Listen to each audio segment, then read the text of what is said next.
Hey everyone, welcome back to my channel. Thank you so much for joining me today. We are diving into delightful world of baking as we embark on a journey to make a perfect brioche bread. Join me as we unlock the secrets behind this classic French pastry, from its rich buttery flavor to its light fluffy texture. Get ready to roll up your sleeves because by the end of this video, you'll be armed with all the knowledge and the skills you need to master the art of brioche bread baking. So grab your apron and let's get started, shall we? You see me with the milk here that I was using to warm it up in a microwave. It is 3¼ cups and I keep it aside. It is ready to use. Before that, we will add 1 cup of all-purpose flour, which is unbleached and unenhanced, 1 tablespoon of granulated sugar to a large mixing bowl. After that, I am adding fresh yeast. It is 2¼ teaspoons full, and I'm gonna mix it well.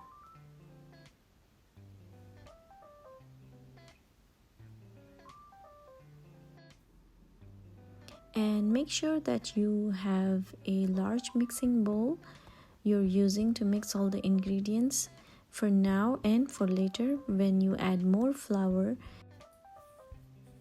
Now I'm going to add the warm milk and mix it well again to make sure there are no lumps in the batter.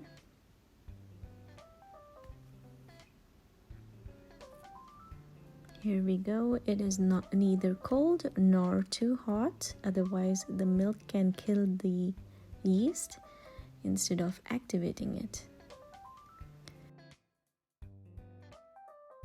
And we mix it thoroughly.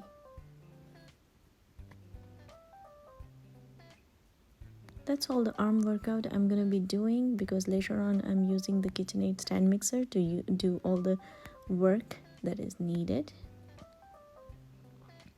And now I'm gonna cover it and keep it aside for about 30 to 40 minutes, depending on how hot or cold your house is. I'm gonna keep mine in the oven with the light on inside, but the oven is off, and I will keep it for 30 minutes. And after 30 minutes, I'm gonna go ahead and check one time if it is ready to be taken out, or if I need to leave it for 10 more minutes. So I had to leave it for 30 minutes because the house was warm and the oven was also warm, because I had used it for making something before. And now the batter looks fermented and frothy, and there's lots of bubbles inside. And I grabbed my recipe book because I forgot the next steps. So I will go ahead and add 6 eggs. I want to make sure that the egg is good and at room temperature. All the ingredients I'm using here are at room temperature. So I break the egg each one at a time and make sure there are no bad eggs, and I will put it into the batter.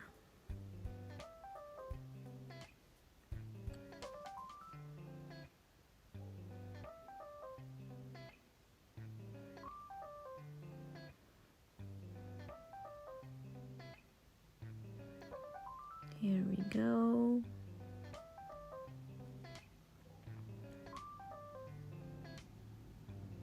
I had to count the number of shells to make sure I'm adding the correct number of eggs in the mixing bowl.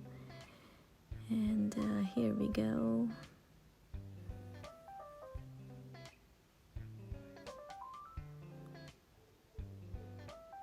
That's the number 6. Now I'm going to add 1 teaspoon of salt.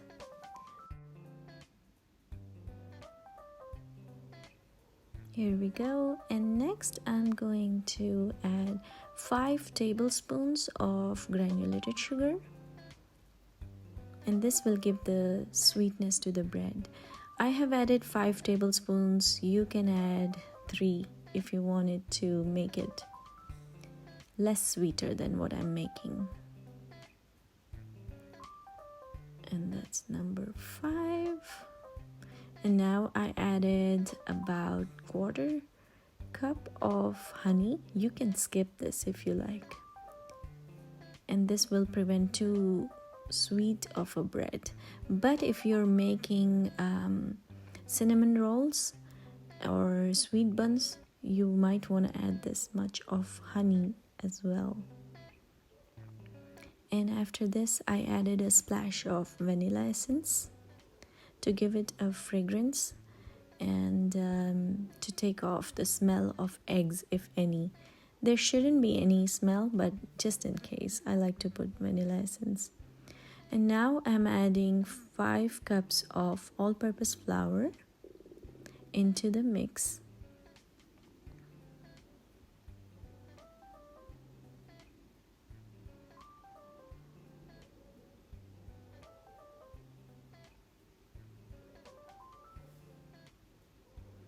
And this flour is unbleached and unenhanced. There is a brand called King Arthur. They have very good flour. You can also use bread flour for this purpose. Now I'm attaching the dough hook for my KitchenAid and starting with number 1, speed. I'm going to let it mix for about 8 to 10 minutes. When I feel that everything has mixed well and it's forming a dough, I will go ahead and add butter, which is 2.5 sticks.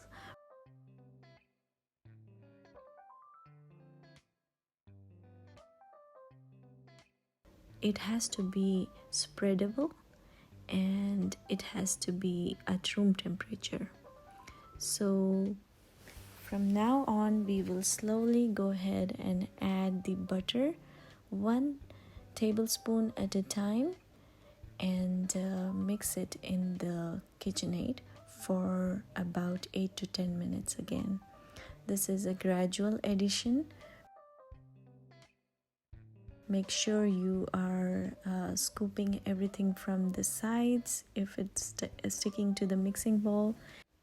Work the dough for at least 10 to 12 minutes on a speed 2 or 3, and it needs to be very silky, soft, and stretchier.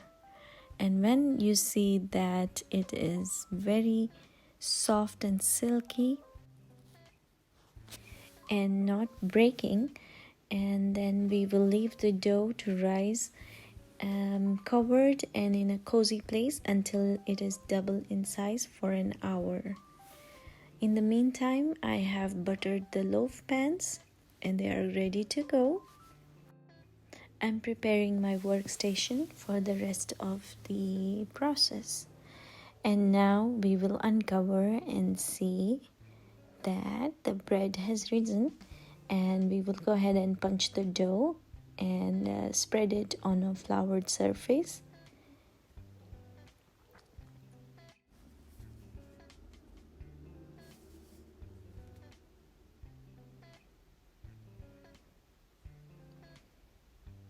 And now we will go ahead and take the dough out of the mixing bowl slowly and carefully. The texture was so soft and buttery. It was amazing to touch. And it smelled wonderful. After punching the bread dough and spreading it on the floured surface, divide the dough in 2 equal halves. We are going to make 2 loaves out of this bread. If you wanted just 1 loaf, you need to cut the ingredients into exactly half, and you'll be good to go. Now, for each part of the dough, we will cut it into 3 equal parts. And these are the parts which we will be braiding to make the brioche. So we keep these aside, and then I'm gonna go ahead and take the other part of the dough and cut it into 3 equal halves. And then we will go ahead and start rolling or stretching it into making 9 inches logs so that we can braid them.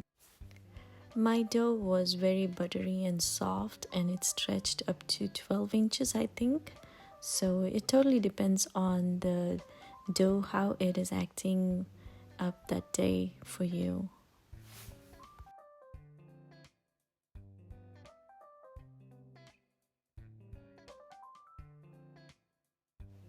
It's totally up to how you feel that day and how big your loaf pan is.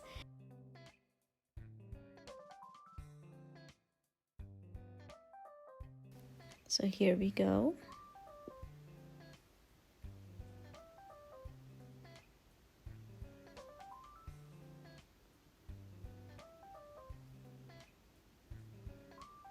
So in total, I will have 6 long logs of the dough so that I can braid them later on.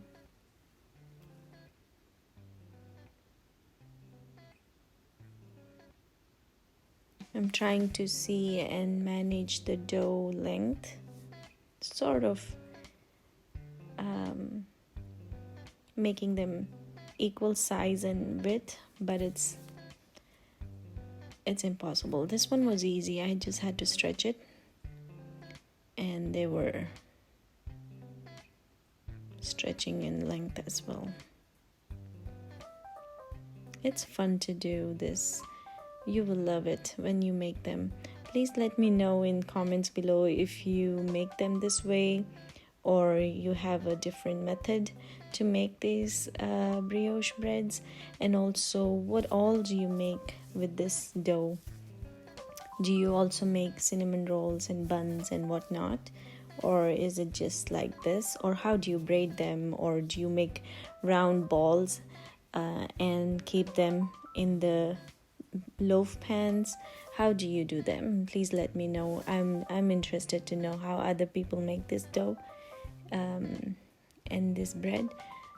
It is amazing to see how different people make it different ways, and it definitely comes out perfect every time, no matter what.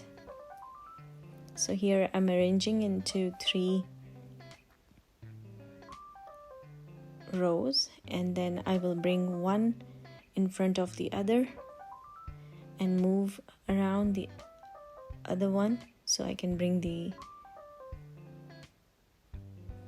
braid to the center. So you keep doing this. It's easy. Once you get a hang of it, it's very easy to do this. And once the braid is formed, we will go ahead and put it in the loaf pan, which is previously buttered, and we make sure that we go ahead and preheat our oven to 375 degrees, and in the meantime our loaves will rise again for the 3rd time in the loaf pans. Here I'm tucking up everything inside so nothing is visibly outwards, everything is inwards, and we go to the next set of logs of the dough, and I'm arranging it this way this time, and I will bring all the logs to the center one at a time and then attach it in the end all together and place it in the second buttered loaf pan.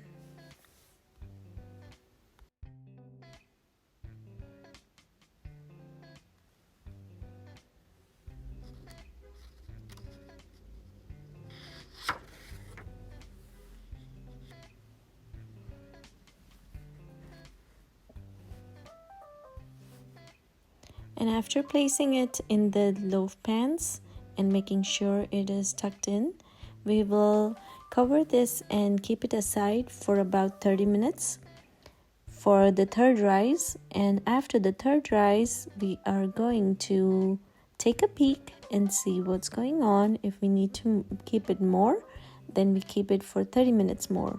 So in totality, about 60 minutes in a cozy, warm place, and we will be back. I kept it in the oven with the light on, but I had not preheated my oven until then. I started preheating now when I'm starting to do the egg wash on the loaves. And how you do the egg wash is you break an egg and then you add 1 teaspoon of water and then mix it well, and with a brush you just brush the egg on top of the dough and keep it aside for a little bit. And if you think that you need more, you can add more egg wash later on. But for me, this much was more than enough. It gave a beautiful color on the top of the bread loaf. So we go to the next one, and here I'm brushing the egg wash onto the brioche.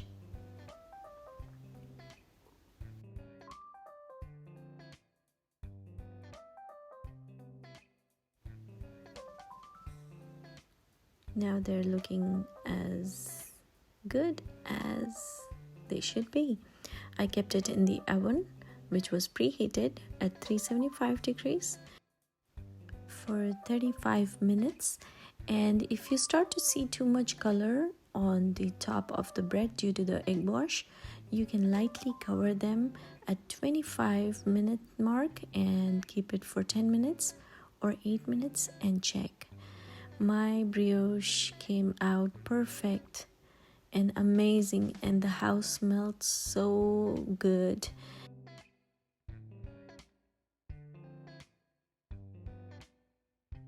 Now I took them out of the loaf pans and started arranging them, and I will leave them on the rack for about 5 minutes before cutting into them. So here they are. They look amazing. This house smells so good.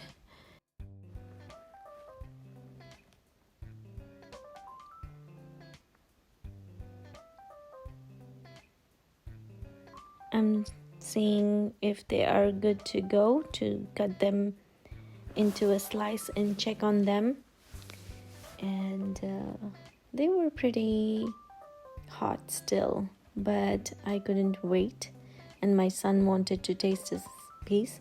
I was fasting that day, so I couldn't taste it at that time, but later on we made French toast out of them, and we used peanut butter sandwiches, jelly sandwiches, and they came out amazing.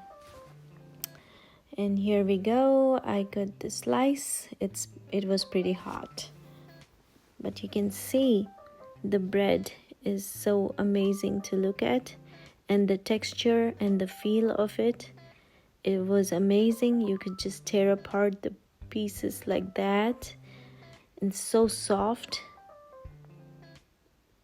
and buttery and silky. It's amazing.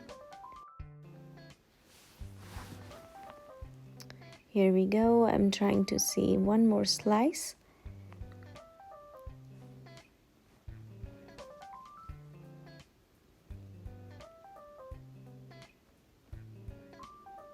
And here we go. We are testing how they are. It was still smoking hot. I would definitely recommend you to wait until it's completely to room temperature or cold when you start slicing them up. And that's a wrap for today's video. Thank you so much for watching, and you have a beautiful day ahead. And do comment, subscribe, and like. See you again next time. Take care. Bye.